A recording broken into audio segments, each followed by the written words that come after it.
I decided to see what all this gouache is all about and see if I like it. And I did learn a few things.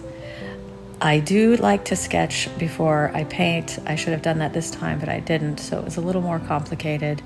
And I noticed that the second thing I noticed that you had to have really good watercolor paper. It seemed as though if you had a thin watercolor paper that it would just crumple and bend, and it just wasn't good. So it warped it, I guess I would say, yeah. So I would definitely do that.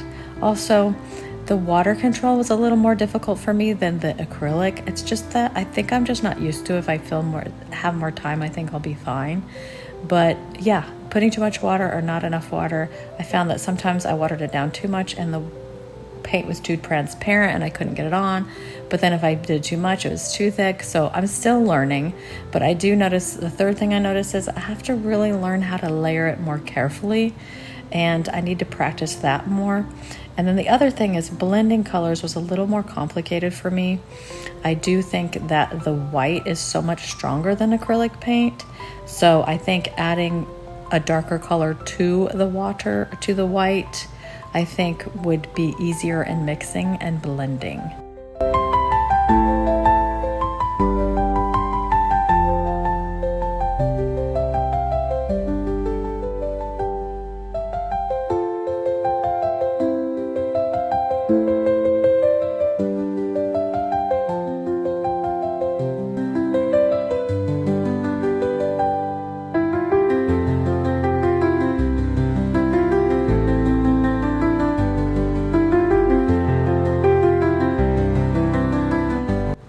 So I've painted with acrylic for years, so I know how it works a lot more.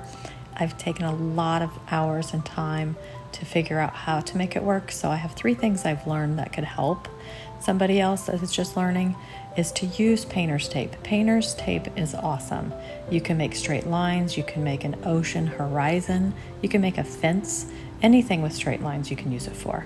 Light coming through the trees and so on. It can make it look so good.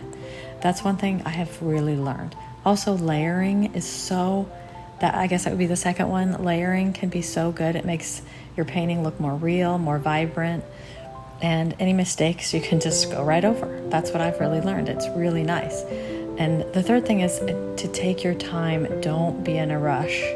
And because there's always a point in the painting where it just looks really bad and you're like, there's no way this is going to look good. It just looks terrible and I just want to give up. Don't give up.